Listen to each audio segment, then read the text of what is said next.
Hey guys, Prowl 1701 here, and today we're going to be reviewing part 2 of The Two Doctors, with the 6th Doctor and the 2nd Doctor. First off, let's talk some more about how awesome Troughton is. Troughton, even though he's pretty much strapped down on the operating table thing this whole episode, he's still amazing in stealing the show. Still stealing the show. Troughton always just steals the show.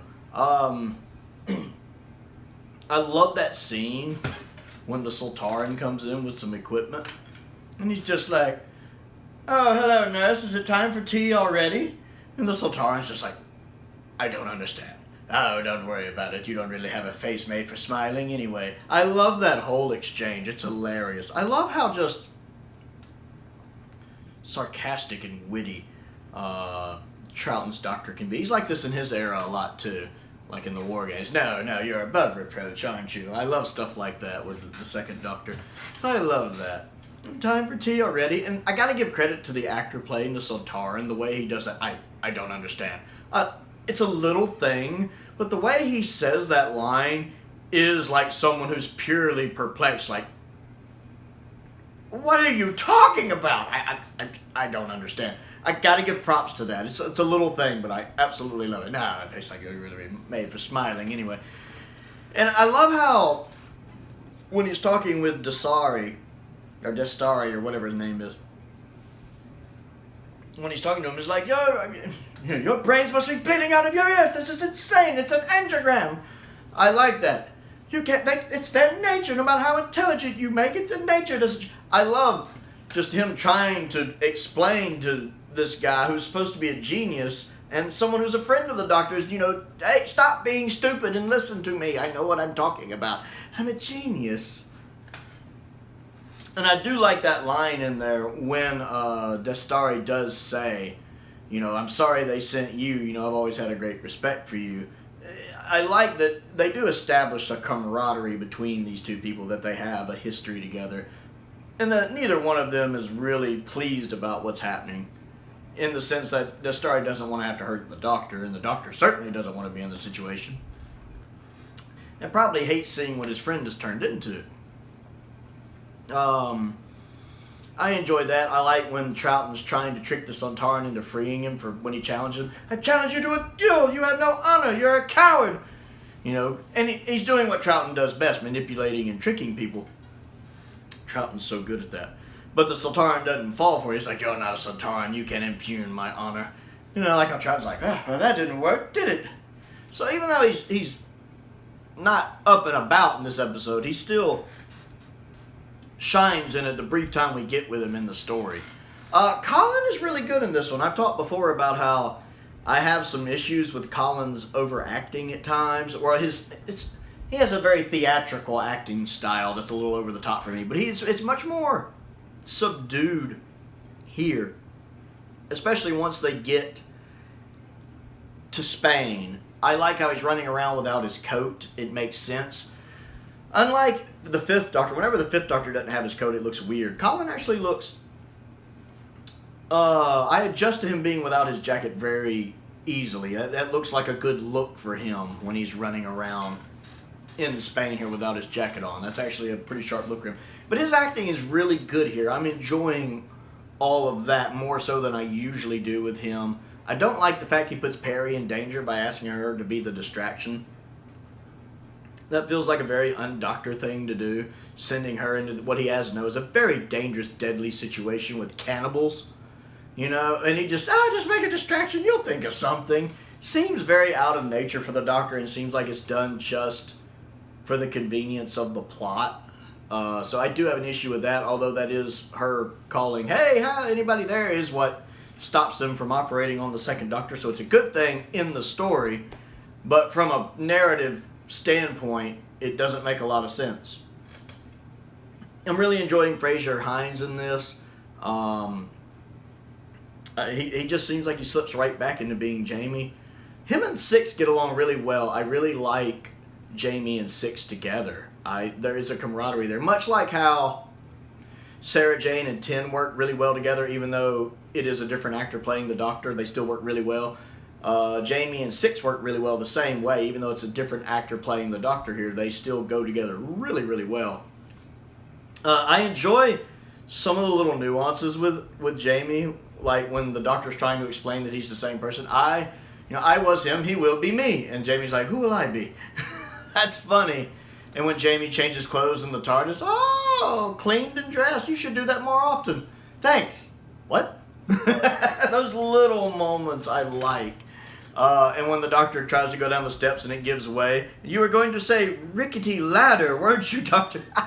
I love those little things, those little humorous Robert Holmes moments. Because Robert Holmes can write some dark and macabre scripts, but he likes to put those little bit of humor in there. You see it when they talk about the documentary on there talking about him. They mention that, Oh, so it's kind of like the tax man or something. Whatever Leela in The Sunbakers compares the tax man to. Exactly. But paying taxes is more painful. I like how Robert Holmes puts a little bit of that humor in his scripts. Most of you guys know I love me a good Bob Holmes script. So I'm enjoying this. I'm surprised a lot of the stuff, because I've seen this story before, I'm surprised a lot of the stuff that I know happens hasn't happened yet. Like, I thought the snap scene when the 6 and 2 meet happened sooner. I thought the Doctor turning into an anagram himself, or anagram, whatever they're called. I thought that happened earlier. I didn't realize so much of the stuff that happens in this story happens in part 3. That was surprising me. I'm kind of surprised to be 2/3 of the way through the story and I still haven't gotten to some of this stuff yet. The guy who's the moth collector is still okay in this. He hasn't done his overacting stuff yet. I guess that's in part 3. The actor playing him, it's fine. The woman playing Anita is good. I like her in it. I'm really liking Shockey better than I used to, because I'd never been a huge Two Doctors fan. It was fine, but always been kind of at the bottom of my multi-Doctor story ranking. I'm enjoying it more this time for multiple reasons, I think. One, I have a much stronger fondness for Troughton now, because I've seen so much more of Troughton's stuff. I've always liked Troughton, but now that just over the past few years, I've got to see a lot of his stuff. A lot of his stuff has been animated, and he's now one of my favorite Doctors. He's one of my top-tier Doctors. So seeing more of Troughton, and I haven't watched this story in several years. So seeing more of Troughton in it is good. Seeing more of Jamie in it is good.